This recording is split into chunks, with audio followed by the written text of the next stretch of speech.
ಮೂಡ ಹಗರಣದಲ್ಲಿ mega twist ಇದು. BJP JDS ನಾಯಕರಿಗೂ ನಿವೇಶನವನ್ನ ಕೊಡಲಾಯ್ತಾ? ದೋಸ್ತಿ ನಾಯಕರಿಗೂ ಮೂಡ ನಿವೇಶನವನ್ನ ಹಂಚಲಾಯ್ತಾ? ನಿವೇಶನ ಹಂಚಿಕೆ ಬಗ್ಗೆ ಸಚಿವರು ಹೇಳಿದ್ದೇನೀಗ. ಇದು ಮೂಡ ಹಗರಣದಲ್ಲೇ ಮೇಜರ್ ಟ್ವಿಸ್ಟ್ ಇದು.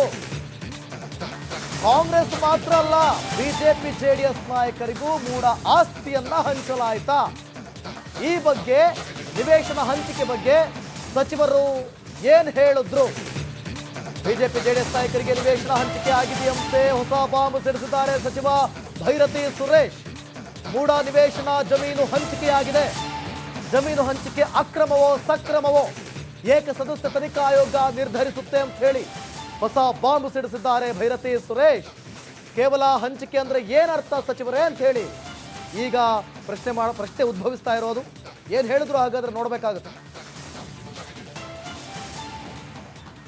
7 ಎಕರೆ 8 ಗುಂಟೆ ಮತ್ತೆ Ayyanundi survey number 16 Shivakumar Daddagalli survey number 130/3 Sara Mahesh ಅವರ ಲೆಟರ್ ಮೇಲೆ ಕೊಟ್ಟಿರುವಂಥದ್ದು. ಯಾರಿಗೆ ಕೊಟ್ಟವರು ಈಗ ಮುಂದೆ ನಮ್ಮ ಕಮಿಟಿ ಹಾಕಿದ್ದೀವಲ್ಲ, ಜುಡಿಷಿಯಲ್ ಕಮಿಟಿ, ಆ ಕಮಿಟಿ ಮುಂದೆ ಡಾಕ್ಯುಮೆಂಟ್ ಕೊಡ್ತೀವಿ. ಮತ್ತೆ ಇನ್ನೊಂದು Bhogadi survey number 170, survey number 171, survey number 173 2 acre 11 ಗುಂಟೆ ಸಾರಾ ಮಹೇಶ್. ಅದಾದ ನಂತರ ಮಾನ್ಯ ಗೌರವಾನ್ವಿತ ಕೇಂದ್ರದ ಮಂತ್ರಿಗಳು ಮಾನ್ಯ ಕುಮಾರಸ್ವಾಮಿ ಅವರು, ಎಲ್ಲಿದು HD ಕುಮಾರಸ್ವಾಮಿ ಅವರಿಗೆ 75/280 ಅಡಿ 21,000 ಅಡಿ. ಮಾನ್ಯ HD ಕುಮಾರಸ್ವಾಮಿ ಅವರಿಗೆ 21,000 ಅಡಿ ಕೊಟ್ಟಿದ್ದೀವಿ.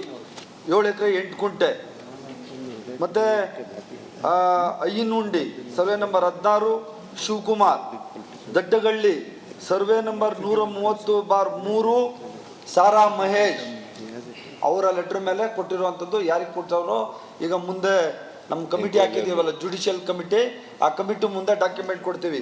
ಮತ್ತೆ ಇನ್ನೊಂದು Bhogadi survey number 170, survey number 171, survey number 173 2 acre 11 ಗುಂಟೆ ಸಾರಾ ಮಹೇಶ್.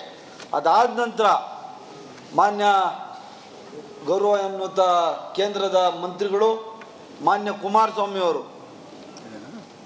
ಎಲ್ಲಿದು HD ಕುಮಾರಸ್ವಾಮಿ ಅವರಿಗೆ 75/280 ಅಡಿ 21,000 ಅಡಿ. ಮಾನ್ಯ HD ಕುಮಾರಸ್ವಾಮಿ ಅವರಿಗೆ 21,000 ಅಡಿ ಕೊಟ್ಟಿದ್ದೀವಿ. 7 ಎಕರೆ 8 ಗುಂಟೆ ಮತ್ತೆ Ayyanundi survey number 16 Shivakumar Daddagalli survey number 130/3 Sara Mahesh ಅವರ ಲೆಟರ್ ಮೇಲೆ ಕೊಟ್ಟಿರುವಂಥದ್ದು. ಯಾರಿಗೆ ಕೊಟ್ಟವರು ಈಗ ಮುಂದೆ ನಮ್ಮ ಕಮಿಟಿ ಹಾಕಿದ್ದೀವಲ್ಲ, ಜುಡಿಷಿಯಲ್ ಕಮಿಟಿ, ಆ ಕಮಿಟಿ ಮುಂದೆ ಡಾಕ್ಯುಮೆಂಟ್ ಕೊಡ್ತೀವಿ. ಮತ್ತೆ ಇನ್ನೊಂದು Bhogadi survey number 170, survey number 171, survey number 173 2 acre 11 ಗುಂಟೆ ಸಾರಾ ಮಹೇಶ್. ಅದಾದ ನಂತರ ಮಾನ್ಯ ಗೌರವಾನ್ವಿತ ಕೇಂದ್ರದ ಮಂತ್ರಿಗಳು ಮಾನ್ಯ ಕುಮಾರಸ್ವಾಮಿ ಅವರು. ಈ ಬಗ್ಗೆ ಮತ್ತಷ್ಟು ಮಾಹಿತಿಯನ್ನು ಕೊಡ್ತಾರೆ ನಮ್ಮ ಪ್ರತಿನಿಧಿ ವಿಜಯ್, ದೂರವಾಣಿ ಸಂಪರ್ಕದಲ್ಲಿದ್ದಾರೆ. ವಿಜಯ್, ಭೈರತಿ ಸುರೇಶ್ ಮಾಡ್ತಿರುವಂಥ ಈ ಆರೋಪ, ಹಾಗಾದ್ರೆ ಆ ಪಕ್ಷಗಳಿಗೂ ಕೂಡ ಅಲ್ಲಿರುವಂಥ ನಾಯಕರಿಗೂ ಕೂಡ ಮೂಡ ಜಮೀನು ಹಂಚಿಕೆ ಆಗಿದೆಯಾ? ನಿಜಾನಾ? ರಂಜಿತ್, ಮುಖ್ಯಮಂತ್ರಿ ಸಿದ್ದರಾಮಯ್ಯ ಅವರು ಮೂಡ ಪ್ರಕರಣ ಆರೋಪ ಏನ್ ಬಂದಿತ್ತು ಅದರ ವಿರುದ್ಧ 2 ಗಂಟೆಗಳ ಕಾಲ ತಮ್ಮ ಸ್ಪಷ್ಟೀಕರಣವಾಗಿ ಪತ್ರಿಕಾಗೋಷ್ಠಿ ನಡೆಸಿದ್ರು. ಈ ಸಂದರ್ಭದಲ್ಲಿ ನಗರಾಭಿವೃದ್ಧಿ ಸಚಿವ ಭೈರತಿ ಸುರೇಶ್ ಒಂದಷ್ಟು ದಾಖಲೆಗಳನ್ನ ಬಿಡುಗಡೆ ಮಾಡಿದ್ರು, ಮಾಹಿತಿಯನ್ನು ಕೊಟ್ಟರು. ಅವ್ರು ಹೇಳಿರುವಂತದ್ದು, ಮೂಡಾದಲ್ಲಿ ಬಿಜೆಪಿ ಜೆಡಿಎಸ್ ನ ನಾಯಕರು, ಕುಮಾರಸ್ವಾಮಿ, GT ದೇವೇಗೌಡ ಮತ್ತು H ವಿಶ್ವನಾಥ್ ಸೇರಿದಂತೆ ಬಿಜೆಪಿ ಜೆಡಿಎಸ್ ನಾಯಕರು ಕೂಡ ಅಲ್ಲಿ ನಿವೇಶನ ಸಂಬಂಧಪಟ್ಟಂತೆ ತೆಗೆದುಕೊಂಡಿದ್ದಾರೆ ಅಂತ. ಆದ್ರೆ ಪ್ರಶ್ನೆ ಉದ್ಭವ ಆಗಿರುವಂತದ್ದು, ಮುಖ್ಯಮಂತ್ರಿ ಸಿದ್ದರಾಮಯ್ಯ ವಿರುದ್ಧ ಏನು ಆ ಜಮೀನನ್ನ, ಕೆಸರೆ ಗ್ರಾಮದ ಜಮೀನನ್ನು ತೆಗೆದುಕೊಂಡಿರುವುದೇ ಅಕ್ರಮ ಅಂತ ಬಿಜೆಪಿ ಜೆಡಿಎಸ್ ಗಂಭೀರ ಆರೋಪ ಮಾಡ್ತಾ ಇರುತ್ತದೆ. ಅದು ಬದಲಿ ನಿವೇಶನ ಕಾನೂನು ಬಾಹಿರ ಅಂತ ಮಾಡ್ತಾ ಇರುತ್ತದೆ. ಬಿಜೆಪಿ ಜೆಡಿಎಸ್ ಅವರು ತೆಗೆದುಕೊಂಡಿರುವಂತ ನಿವೇಶನ ಕಾನೂನು ಬಾಹಿರನಾ ಅಂತ ಪ್ರಶ್ನೆ ಎದುರಾದಾಗ ಅದಕ್ಕೆ ಸಂಬಂಧಪಟ್ಟಂತೆ ಕಾನೂನು ಬಾಹಿರ ಅಂತ ಹೇಳಿಲ್ಲ. ಇದು ಒಂದಷ್ಟು ಚರ್ಚೆಯ ವಿಚಾರ ಆಗಿರುವಂತದ್ದು. ಜೊತೆಗೆ ಅಲ್ಲಿ ನಿವೇಶನ ತೆಗೆದುಕೊಂಡಿರುವಂತದ್ದು ಯಾರ್ಯಾರು ಅಂತ ಪಟ್ಟಿ ಬಿಡುಗಡೆ ಮಾಡಿದ್ರು. ಅದರಲ್ಲಿ ಎಚ್ ವಿಶ್ವನಾಥ್, ಕುಮಾರಸ್ವಾಮಿ, ಮಂಜೇಗೌಡ ಸೇರಿದಂತೆ ಒಂದಷ್ಟು ಜನ ಮುಖಂಡರು ಅದನ್ನು ಸೇರಿಸಿ ತನಿಖೆ ಕೊಟ್ಟಿದ್ದೇವೆ ಅಂತ. ಹಾಗಾದ್ರೆ ತನಿಖೆ ಕೊಟ್ಟಿದ್ರೆ ಅದು ಅಕ್ರಮ ಅಂತ ಹೇಳ್ತೀರಂತ ನೇರ ಪ್ರಶ್ನೆಗೆ ಯಾವುದು ಕೂಡ ಉತ್ತರ ಕೊಡ್ಲಿಲ್ಲ. ಅಂದ್ರೆ ಒಂದು ಈ ವಿಚಾರನ ವಿಷಯಾಂತರ ಮಾಡೋಕೆ ಪ್ರಯತ್ನ ಪಟ್ರ ಅನ್ನುವಂಥದ್ದು ಒಂದು ಪ್ರಶ್ನೆ. ಎರಡನೇದು, ಹಂಗಾದ್ರೆ ಈ ಮೂಲದಲ್ಲಿ ನಿವೇಶನ ತೆಗೆದುಕೊಂಡಿರೋ ಎಲ್ಲರೂ ಕೂಡ ಅಕ್ರಮದಲ್ಲಿ ಭಾಗಿಯಾಗಿದ್ದಾರಾ ಅಥವಾ ಈ ನಿವೇಶನಕ್ಕೂ ಅದಕ್ಕೂ ಏನಕ್ಕೂ ಸಂಬಂಧ ಇದೆ, ಒಂದಷ್ಟು ಚರ್ಚೆ ವಿಚಾರ ಆಗಿರೋದು. ಆದ್ರೆ ಒಂದೊಂದು ಬಹಳ ಸ್ಪಷ್ಟ, ಈಗ ಬಿಜೆಪಿ ಜೆಡಿಎಸ್ ಅವ್ರದ್ದು ಕೂಡ ಸೇರಿ ತನಿಖೆಗೆ ಹಾಕಿರುವಂತ ಹಿನ್ನೆಲೆ ಇದು ರಾಜಕೀಯ ಸ್ವರೂಪವನ್ನ ತೆಗೆದುಕೊಂಡಿರುವಂತದ್ದು, ರಾಜಕೀಯ ವಿಚಾರವಾಗಿ ಸಾಕಷ್ಟು ಕೂಡ ಮುಂದೆ ಯಾವ ರೀತಿ ತಿರುಪು ಪಡೆದುಕೊಳ್ಳುತ್ತೆ ಅಂತ ಕಾದ್ ನೋಡ್ಬೇಕಾಗಿದೆ. ಓಕೆ, ಥ್ಯಾಂಕ್ ಯು ನಿಮ್ಮೆಲ್ಲ ಮಾಹಿತಿಗಾಗಿ ವಿಜಯ್. ನೋಡಿ, ಸಚಿವರು ಹೇಳ್ತಾ ಇರೋ ಪ್ರಕಾರ ಈಗ ಒಂದು ಕಡೆ ಬಿಜೆಪಿ ಮತ್ತು JDSನವರಿಗೂ ಕೂಡ ಮೂಡ ಹಂಚಿಕೆ ಆಗಿದೆ ಅನ್ನುವಂಥ ಮಾತಿದೆಯಲ್ಲ, ಇದು ಒಂದು ರೀತಿಯಲ್ಲಿ ಮೂಡ ಹಗರಣಕ್ಕೆ ತೆಗೆದುಕೊಳ್ತಿರುವಂಥ ಒಂದು ಮೇಜರ್ ಟ್ವಿಸ್ಟ್ ಇದು. ಹಾಗಾದರೆ ಈ ಹಗರಣದಲ್ಲಿ ಎಲ್ಲರೂ ಕೂಡ ಭಾಗಿಯಾಗಿದ್ದಾರಾ?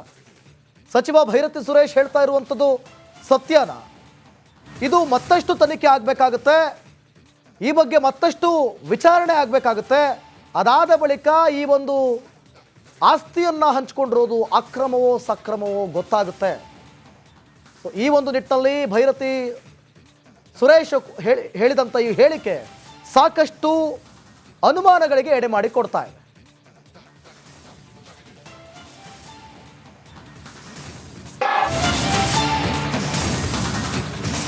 ಸ್ಪೀಕರ್ ಅನುಮತಿ ನೀಡದಿದ್ರೂ ಕೂಡ ಸಚಿವರು ಮಾತನಾಡಿದ್ದಾರೆ. ಗದ್ದಲದ ನಡುವೆಯೇ ಹಗರಣಗಳ ಬಗ್ಗೆ ಪ್ರಸ್ತಾಪವನ್ನ ಮಾಡಲಾಗಿದೆ.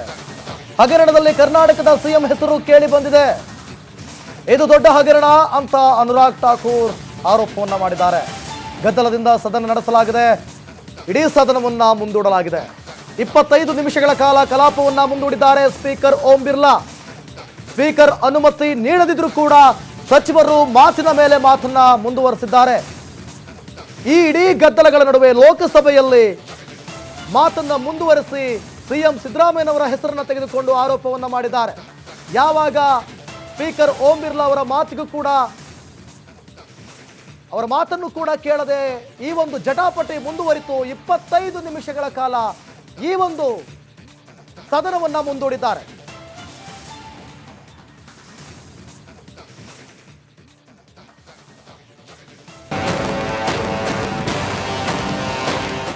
ನೋಡಿ, ಲೋಕಸಭೆಯಲ್ಲೂ ಕೂಡ ಪ್ರತಿಧ್ವನಿಸಿದೆ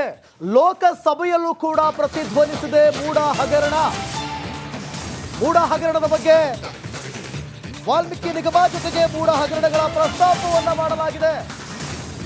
ಬಿಜೆಪಿ ಲೋಕಸಭಾ ಸದಸ್ಯರಿಂದ ಹಗರಣಗಳ ಬಗ್ಗೆ ಪ್ರಸ್ತಾಪವನ್ನ ಮಾಡಲಾಗಿದೆ. ಮಧ್ಯಾಹ್ನ ಪ್ರಸ್ತಾಪಿಸಿದಂತ ಬಿಜೆಪಿ ಲೋಕಸಭಾ ಸದಸ್ಯರು ಕಾಂಗ್ರೆಸ್ ವಿರುದ್ಧದ ಹಗರಣಗಳನ್ನ ಪ್ರಸ್ತಾಪಿಸಿ ಗದ್ದಲವನ್ನ ಉಂಟು ಮಾಡಿದ್ದಾರೆ.